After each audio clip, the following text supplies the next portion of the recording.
అదృష్టవశాత్తు లేకపోతే మీ ప్రతిభ మీ కెరీర్ మీరు అలాగ నడిచింది, ఎవరు సపోర్ట్ లేకపోయినా. ఆ సక్సెస్ ఏదైతే వచ్చిందో దాన్ని మీరు సవ్యంగా వినియోగించుకున్నానని అనుకుంటారండి ఎప్పుడైనా, లేకపోతే దాంట్లో కూడా లోటుపాట్లు ఉన్నాయా? అంటే ఏదన్నా రెండేగులు ఎక్కువ తింటాం ఇలాంటివి తప్ప రెండో గొడవ లేదండి అసలు నాకు. యథార్థంగా చెప్తున్నాను. ఇప్పుడు ఈ ఫోటోలు అన్నీ ఉన్నాయి కదా, ఈ గెటప్లు ఉన్నటువంటి ఫోటోలు, మామూలు ఫోటోలు బోళ్ళు ఉన్నాయి.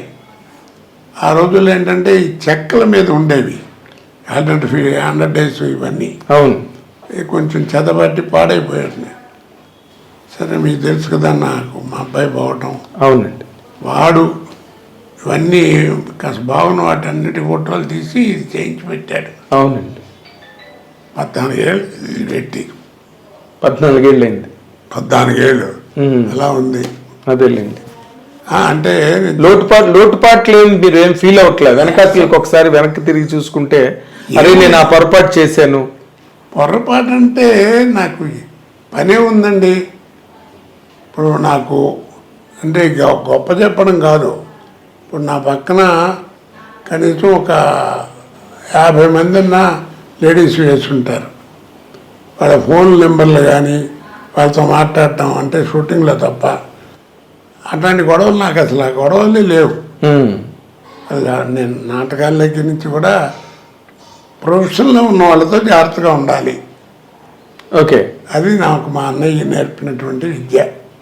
నా ఫస్ట్ గురువు మా అన్నయ్యే. రే తోటి కళాకారుడు ఎవరైనా సరే నిత్య చేసేవాళ్ళు, ముఖ్యంగా ఆడవాళ్ళు ఉంటే చాలా జాగ్రత్తగా ఉండాలి, లేకపోతే కెరియర్ పాడైపోద్ది అనేవారు. ఊరికే మాట్లాడటానికి ఏమో జోకులు మీకు తెలియదు. అదే నేను ఎక్కడ కూర్చున్నా 10 మంది చేస్తారు. మీరు నిజంగా అలాగే ఉన్నారండి శ్రీరామచంద్రుడిలాగా? శ్రీరామచంద్ర సినిమాకి సంబంధించినంత వరకు అలాగే ఉన్నానండి. అవునా? మీరు నమ్మండి నమ్మకపోండి. కాన్ఫిడెన్స్ ప్రామిస్ చేస్తా. అంతేనా? ఎవరినైనా అడగండి. కదా నేను అంటుంది, ఎవరినైనా ఒక పాపులర్ స్టార్గా. అవును, అంటే మామూలు ఊరికి ఎలా డబ్బగా ఏదో జూనియర్ ఆర్టిస్టులు ఆడలు కాదు, ఏదో 1-2 సినిమాలు చేయటం అది కాదు. నా పక్కన యాక్ట్ చేసినటువంటి ఇప్పుడు పెద్ద పెద్ద ఆర్టిస్టులు ఉన్నారు కదా, రేడియో ఆర్టిస్టులు. అవును, అది కాన్ఫిడెన్స్ చెప్పగలను. అంతేనా? ఓకే. బట్ మీరు ఒక విషయం మీరు గమనించారు, నాకు కూడా తెలుసు. ఎందుకంటే నేను మీ కెరీర్కి నేను డైరెక్ట్ విట్నెస్. కానీ చాలా కాంట్రవర్సీలు వచ్చేవి సార్ మీ మీద. ఎన్నండి బాబు, తాగుతూ షూటింగ్ చేస్తే డైరెక్టర్ కొట్టాడు, పక్క అమ్మాయిని ఏదో అన్నారండి, ఆ అమ్మాయి కొట్టింది. ఇలాంటి పుకార్లు ఎన్ని. తెల్లవాళ్ళు తాగుతాడు, ఓ వ్యభిచారాలు చేస్తాడు, తెగ తిరుగుతాడు. ఇవన్నీ ఎలా వచ్చేసారు అవన్నీ? ఏమండే వాళ్ళున్న చెట్టుకి గడ్డేస్తారండి, రాళ్ళు. కాయలున్న చెట్టుకే రాళ్ళు అంటారు. అట్లాగే అంతే అది అని నేను అనుకుంటున్నాను. అంతే. ఓకే, నేనేం పెద్ద పద్ధతిని కాదు. నాకు సినిమాకి సంబంధించినంత వరకు నా బిహేవియర్ అది. ఓకే, సినిమాల వరకు మీరు జాగ్రత్తగా ఉన్నారు, బయట ఎలా ఉన్నారు. లేకపోతే ఎట్లా ఉంటుందండి కెరీర్ ఇది. ఓకే ఓకే సార్, ఒక మాట గుర్తుంచుకోండి, భగవంతుడు మనలో కూడా కొద్దో గొప్ప మంచి లేకపోతే ఆ పుల్లు ఇవ్వడు, అంతేలేండి, ఆ కెరీర్ ఇవ్వడు. తర్వాత ఏంటంటే నేను ఎప్పుడు ఫీల్ అయ్యేది పెద్ద గుమ్మడికాయ అంత టాలెంట్ ఉంటే కుదరదు, ఆవగింజంత అదృష్టం ఉండాలి. ఆ 2 ఉన్నవాడే కోట. ఓకే, అది నేను గ్యారంటీగా ఒప్పుకుంటా. ఎంతమంది లేరండి మహానుభావులు. అంటే మీరు టాలెంట్ మీద షైన్ అయ్యాని అనుకోవట్లేదు ఎప్పుడు కూడా? ఆ టాలెంట్ ఇవ్వడం కూడా భగవంతుడి కృపే. అది కూడా అదృష్టంలో భాగం అంటారా? కాదు మరి. నాతో నాటకాలు వేసిన వాళ్ళు లేరు. అవును, నాతో యాక్ట్ చేసిన వాళ్ళు లేరు. ఎంతమంది ఉన్నారు కదా, ఎంతమంది ఉన్నారు. మరి ఏది ఆవగింద ఉండబట్టే మీరు కొంతమంది, మీరు భరణి. కాబట్టి ఏంటంటే నేను ఇందాక చెప్పినట్టుగా ఆ కెరీర్ వస్తుంది, ఆ టైం వచ్చినప్పుడు నేను చాలా కాన్ఫిడెన్స్గా ఉన్నాను, చాలా జాగ్రత్తగా ఉన్నాను, నేను క్లీన్గా చెప్పగలను. ఓకే, అంటే ఇప్పుడు ఎంత లేదన్నా ఇప్పుడు ఇవాళంటే ఛానల్స్ ఇవన్నీ వచ్చినాయి అనుకోండి, ఆ రోజుల్లో అయినా తోటి వాళ్ళన్నా అడుగుతారు కదా, ఏంటో రాత్రి ఏంటంటే జరిగిందంట, అటు జరిగిందంట అని, లేకపోతే ఆడు కొట్టాడంట, లేకపోతే ఇది అన్నారట, నేను తాగిళ్ళామంటే ఇట్లాంటివి అడుగుతారు కదా అవును. రోజు వాళ్ళని చెప్పండి, చర్చ అయితే జరుగుతుంది కదా. జరుగుతుంది. అవును. ఒకసారి మాత్రం పర్లేదు అనుకుంటాను చెప్తే చెప్పండి, అన్ని ఓపెన్ అయిపోతున్నాయి ఇవాళ రేపు. నువ్వు ఏం పర్లేదు, ఏముంటుంది, ప్రతిదీ మాట్లాడుతున్నా బయటకు వచ్చి. ఓ రోజు మధ్యాహ్నం దాకా నీకు షూటింగ్ లేదన్నారు. సరే అని చెప్పి ఖాళీ అని కూర్చున్నా. పాపం చచ్చిపోయినాడు ఎంఎస్ నారాయణ. ఏంటి అన్నగారు మధ్యాహ్నం ఎప్పుడో షూటింగ్ ఏది ఖాళీ తింటారంటే రెండు అన్నామంటే సరే అని చెప్పి ఇద్దరం కలిసి కాసేపు మందేసి అనుకోకుండా కవర్ చేశారు షూటింగ్కి. చిరంజీవి గారు క్యాకులు ఇచ్చారు.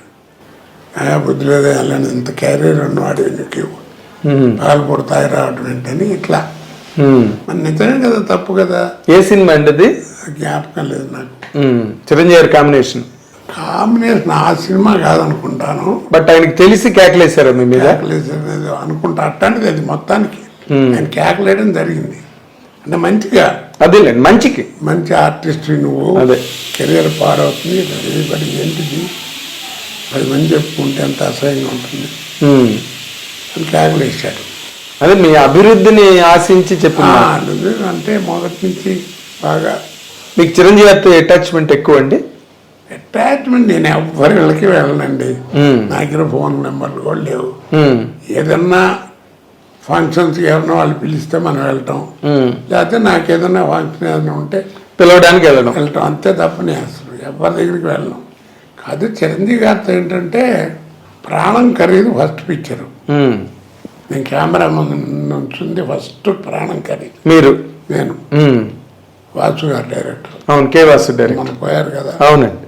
ఆయన ఆ సినిమాలో చిరంజీవి గారు కూడా యాక్ట్ చేశారు. అవును. తెలియదు, నేను ఎవరో తెలియదు, ఆయన ఎవరో నాకు అంతవరకు తెలియదు. రాజమండ్రిలో అప్సరా హోటల్ దగ్గర ఉంటే ఒక రోజు సాయంకాలం పూట 7 గంటల వేళ ఒక టేప్ రికార్డులు కదా అప్పుడు మ్యూజిక్ వినపడి ఇది చేస్తుంది ఏంటని చెప్పి వెళ్ళి చూసా. వరండాలో అయిన చిరంజీవి గారు మెడలో ఆర్టిన్ మార్కు ఆంజనేయ బెల్ట్ ఉంటుంది, చైన్, ఒక చిన్న లంగోటి కంటే కొంచెం పెద్దది డ్రైవర్ లాంటిది వేసి మ్యూజిక్ పెట్టి విపరీతంగా పిచ్చిగా డ్యాన్స్ చేసేస్తున్నాడు. ఇంటర్ బాబు ఇది అనుకున్నా. అప్పుడు చూసా ఆయన్ని మొట్టమొదటిసారి చూసింది అది. అంటే ఎంత శ్రమ పడాలి ఆర్టిస్ట్ అంటే, సినిమాల్లో ఎంత పడతారని తెలిసి వచ్చింది నాకు. ఓకే. అప్పటి నుంచి ఆ తర్వాత ఆ సినిమాలో అప్పుడప్పుడు మాట్లాడడం, తర్వాత నేను కూడా యాక్ట్ చేశానండి ఆ సినిమాలంటే అలాగా ఆయన అంటాం. సరే దానితోటి వేషాలు వ్యవహారం. అవును.